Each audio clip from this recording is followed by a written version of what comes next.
Hello and welcome to a very special interview on the MMA Split podcast channel. We are delighted to welcome MMA and UFC veteran himself, Smile'N Sam Alvey, who has very graciously given us a little bit of his time to answer our questions about his fantastic career. 23-fight veteran in the UFC, massive wins over people like Nate Marquardt, Rashad Evans, Dan Kelly, and has seen pretty much everything in the UFC from the Zuffa era through to what we're dealing with now with Endeavor and UFC being on ESPN and a mainstream sport. So I suppose the first question I've got for you, Sam, is a kind of two-part question. When did you know that you sort of wanted to be an MMA fighter? And to kind of combine that with, when did you realize, when was that moment where you realized I can make it, this can be my career? Yeah, shoot. So I didn't grow up with the UFC. I didn't watch boxing. I didn't grow up in any martial art of any kind, really. Some guy asked if I wanted to fight, and I said, yeah, okay. And I did that for about 4 months, and then somebody said, I'll pay you money if you fight for me. I said, all right, that's even better. So I guess I turned pro then. I made, I think it was like $200 or $250 on my first fight, and I was just ecstatic. It was thrilled with how successful that was for me. And then I just kept doing it. I was in college. I had nothing better to do, so I just kept fighting. I eventually started my own gym where I was the head trainer of it. And I kind of built a good team. And it's funny, I did it because I didn't know anything about anything. Don't get taken down. That was my rule, and have better conditions than everyone else. So that's what I did. And it's kind of my game plan to this day.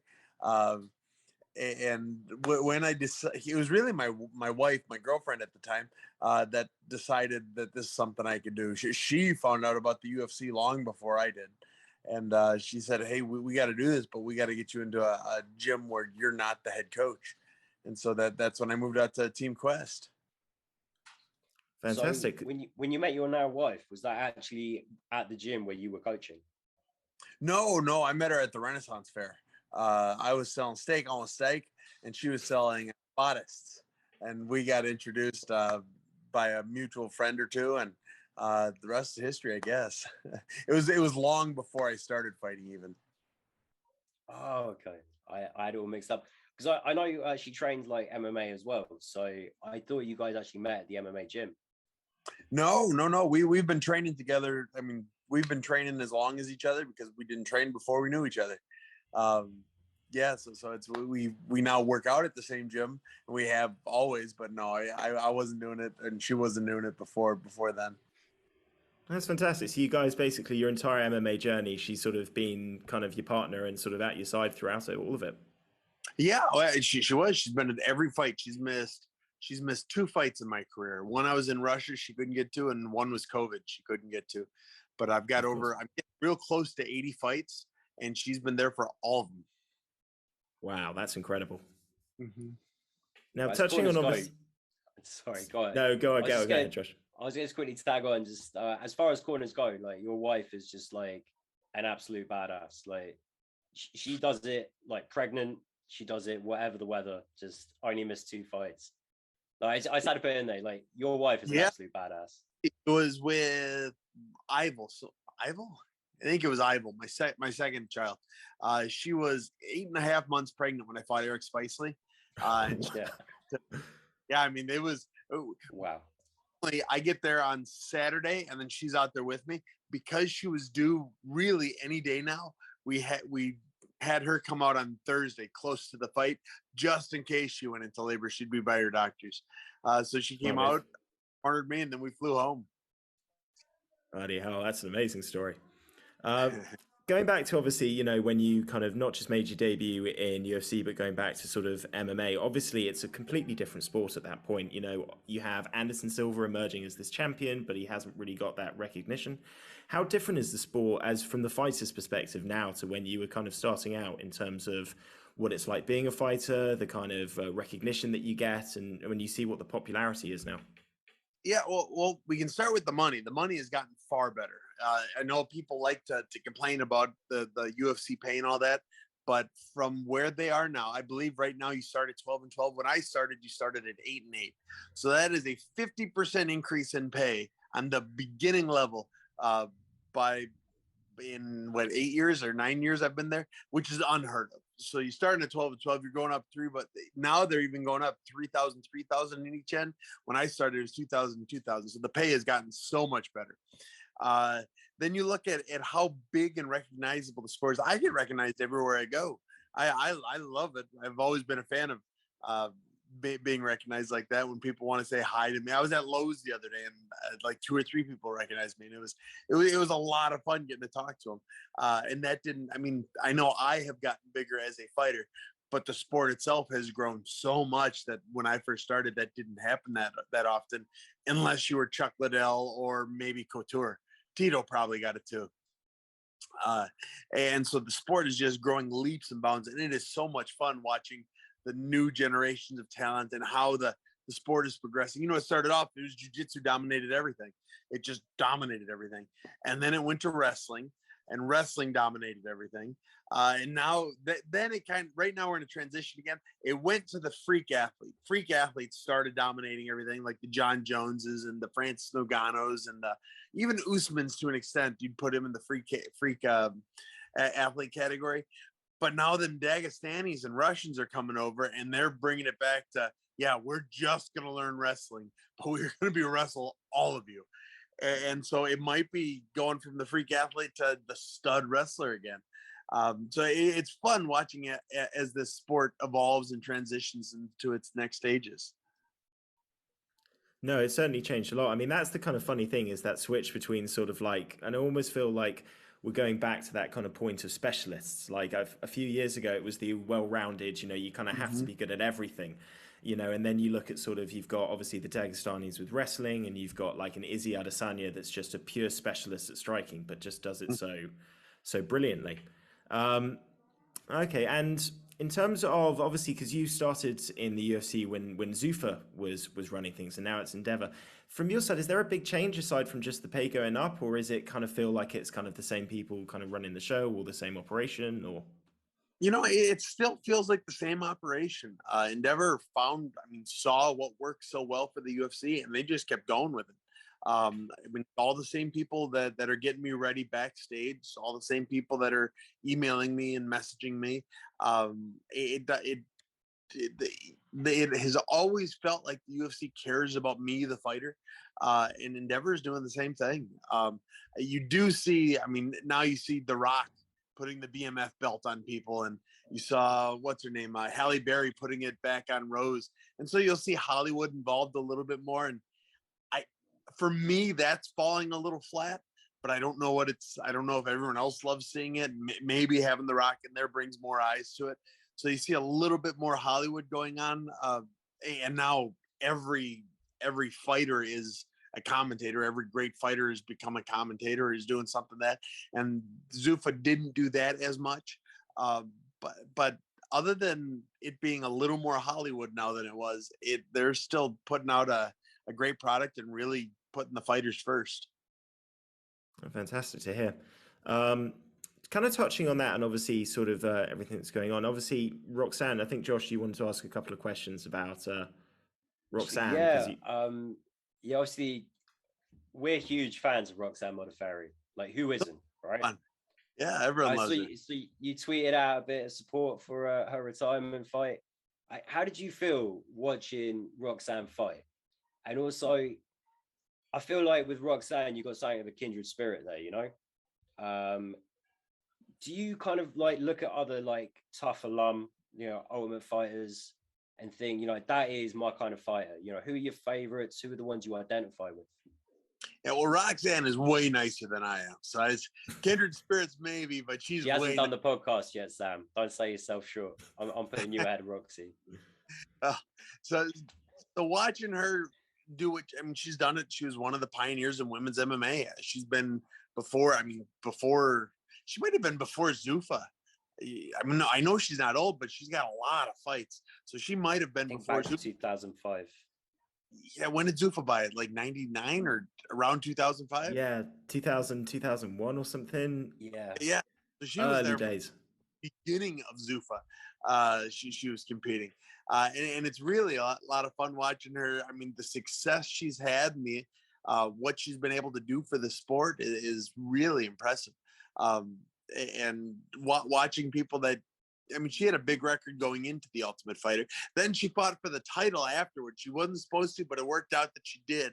And what a good fight. I remember that fight. That was my first time really getting to see her fight, and what an impressive fight that was. She lost, but it was close, and Yeah. odds didn't have it as close. So that was a lot of fun to see. And then just watching her, the highs and lows, and really the peaks and valleys of her career has been a lot of fun. And then to go out, like I tweeted, she went out and she didn't take a step backwards. She has made a career of never taking a step backwards. And that's something to be envied. And Casey O'Neill's a beast as well. She's got title challenger written all over her, the girl that she fought in her retirement fight. We were both looking at that, big Roxy fans, thinking, oh man, like, I really love Roxy, but I don't know if that's the right fight. And she was still in it all the way. Kind of touching on that, one of the things I think we love about both of you guys is that in a kind of very sort of sport that a lot of casuals can think is very aggressive, you guys have always kind of broken that sort of trend with your personality and sort of kind of how you present yourselves. And I kind of wanted to know, where was the inspiration for Smile'N Sam, the kind of the cage name? Where did it come from? Was it intentional, or was it just that you felt that was yourself and that was the best way to be? My name is Sam and I smile a lot. It just kind of wrote itself. I think it was my dad that mentioned it first. And we said, you know what, let's do it. If I'm going to be this fighter guy, I should be as memorable as possible. And he said, and make it as easy as possible. It's really not an act I put on when I'm on camera. It's kind of who I am. And the camera just happens to point at me every so often. And so the name just fit. People, I mean, they call me Smiley more than they call me anything else when they see me at the store. If they can't quite recognize the name, you're Smile'N Smile. Yeah, it's me. That's me. And it is who I am. I'm just a happy guy who got blessed and maybe even a little lucky in having the career I've had. Well, it's certainly been an impressive one, man. And kind of touching on that, do you ever feel a need, or was there a point in your career where you felt like you had to almost like get a little mean to kind of get into the spirit of fighting, or has it always just been something that you've just been very able to kind of compete in with the kind of personality that you have, or did you have a point where you thought you had to get a bit mean to sort of compete? No, and I don't know if it's in me to do. I love this sport. I mean, it is so much fun. I never at any point in my life need to wear shoes because of what I've done in this sport, because of what I've been able to do. And I never got the guys that can pull off that meanness. If you're going to be mean and hate life so much, do something else. This is just, I would do this for free. And yet I've got people that'll pay me a bunch of money and cheer for me as I do it. I mean, that by itself, keeps me happy and smiling. Yeah, but you look like someone that just loves to compete. Like, I love it. I'm real close to 80 fights, and I'm thrilled. I feel as good now as I did day one.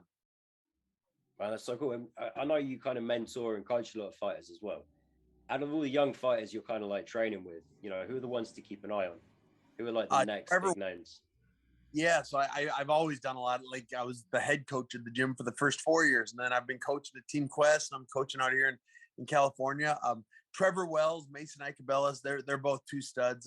Probably my best friend Jordan Winsky. He's now fighting for Bellator. He's 11 or 12-2 or 3, so something in there. And he's having just he's going to be having a real good run here with Bellator not too long. So I'm surrounded by guys that are up and coming, and I'm trying to surround myself with guys who are there too, like the Sean Stricklands and Dan Hendersons. Man, that Sean Strickland is scary at the moment. He's on a roll. Oh man, he's funny. He gets kicked out of gyms, but it's not that he's kicked out of gyms. It's that he goes to gyms, he beats everybody up, and nobody wants to train with him anymore. So he keeps rotating where he's at. He's at Syndicate for a while, and he beats everyone up there. And then he was at Couture for this last one, and I think he found some Russians that are going to put up with him for a little while longer. So he might do his next camp there. And I have been a training partner of his for getting close to 10 years now. And I'm willing to get hit by him. If I have the chance of hitting him too. On that note, what is your opinion when it comes? Because obviously he spars very, very heavy. He likes to try and simulate that kind of fight experience. What's your preference when it comes to sparring? Like, has it changed over your career, or do you still like to go quite hard, or do you try and kind of mix it up? Or The only thing that's changed with me is I don't want to spar with Strickland every time now. Yeah. that's No, understandable. yeah, he and I were in the same mindset. Sparring is the most important part of practice. Drilling is okay, but sparring is where it's at. He spars more than I do because he travels more than I do. That and he's a little bit smaller than me, so he has a bigger pool of guys that are willing to spar. Me, I get stuck with the heavyweights. I'm so sick of sparring heavyweights. You got those hooks, Sam. You Oh, throw they're that left hook or that check hook, people go to sleep. So I wouldn't want uh, to spar you. well, see, and that now the big difference in Strickland, we got the same mindset. Even he says he daydreams about killing people. I don't want to say I daydream about it, but I am like, if he dies in the ring, I win twice the purse. I'm cool with it. Uh, so he are very similar in a lot of ways. But when it comes to sparring, he doesn't care who he's sparring. He's going as hard as he can. And me, I go as hard as I can when I'm sparring with him. And everyone else, Yeah. I pull stuff. And I think that's what I've got to change about my training going forward. I gotta surround myself with more people I'm not afraid to hit too hard. Yeah, Nice. probably a smart move. I always think with Sean Strickland, like everything he says kind of feels like a really exaggerated version of that thing that we all kind of think but don't want to say out loud to a certain extent. So I get his sense of humor. I think I find him quite entertaining. And Hellman, I think that Izzy fight's going to happen at some point. You know, he might only be a fight away. Guaranteed. I was predicting he fights the loser. I think he fights Whitaker, the loser of the Whitaker Alessandro fight. I think he gets Whitaker next, That's a good which is, fight. but I pick Sean in it. And then I think Izzy's the one that gives Sean the hardest time. I still pick Sean to win. I think the pace Sean has is too much, and then Sean's grappling is way underrated. So I think that fight happens soon. I think Izzy probably beats Cannonier. But then Sean's the next pick. I wouldn't disagree with that. I heard it here first. Obviously, we don't want to keep you for too much longer. You're a busy man, but just a couple more questions before you go. What would you say your proudest moments in MMA is, or your favorite moment of your career? Is there one that you can single out that you go, I'm going to remember that? There's going to be a sort of a keepsake on the shelf of that moment. Yeah. So when I walked out to fight Talis Laitis in Nashville MMA, or in Nashville, the UFC in Nashville, I don't know, 5 or 6 years ago, I have always walked out to the song "Hey Soul Sister." And in Nashville MMA, I walked out and there was 10,000 people, 20,000 people, whatever it was, and they all sang it to me. So as I was walking out, I mean, the auditorium, the arena was saying, "Hey, hey," sang it to me, and it was like, oh my goodness, this is too cool. And I've had a few experiences like that where they know the song, you like the song, and they sing it to me as I'm walking out, and that's pretty cool. Let's see, another one up in, where was I? In Canada, the expensive part of Canada. So Ottawa. No, it was the expensive when I fought Kevin Casey. I got the microphone and I yelled, "Hell yeah, Canada, you guys are awesome," or whatever I said. And they responded. They jumped in. They loved it. They were part of that moment. And that moment always sticks out to me too. Sam, there's a moment always sticks out in my head with your career. Mexico City, you've just beat Rashad Evans. They rob you of your opportunity to get on the microphone. All I can hear you say as they decide not to do a post-fight speech is, "I had something to say. I learned Spanish for this." Now's your chance, Sam. What were you going to say? He's wanted to know this for a while. This was his first question when we got the interview. Yeah. Shoot, it was probably a cuss word. That's probably what it was. So, in Brazil, if you're not Brazilian, they all chant two things. They chant "Via Montacu," which is die, and "Via Moher," which is "go F yourself." Or maybe I have those backwards. And I believe I had something like that in the background. Man, that was a few years ago. I should have written it down. Or I saw they weren't giving me the microphone, and I just said that to make them feel bad for not giving me the microphone. Oh no! that was I thought I was probably going to come away with MMA legend today. But that's God bless you. That's completely deflated everything I believe in. For me, the story is so much better because of that. Bully for you, pal. Sam, I got to get another good question in then. All right, we were talking on the last episode about how some fighters come into the UFC a little too fresh in their career, you know, riding a 4-5 win streak, undefeated record. And somewhere like Bellator these days is kind of a better, large organization to grow within. They do the better job of matchmaking. You fight similar tenured fighters. And we were kind of saying, you know, what's the best thing to do? Get a lot of fights in early on the regional scene, go to Bellator young, go to the UFC, go through Contender Series, Ultimate Fighter. And obviously, you've actually done all of those. You know, you got, 12 fights in the regional scene in Wisconsin. Then you went to Bellator. Then you did the Ultimate Fighter, a few more regional fights. And then in the UFC for, sweet Jesus, 20 fights? No. 23 fights. 23 fights, yeah. So what's your advice for young fighters? What do you think is the best avenue to kind of come up these days? The best advice I can give is advice I wouldn't have given a few years back.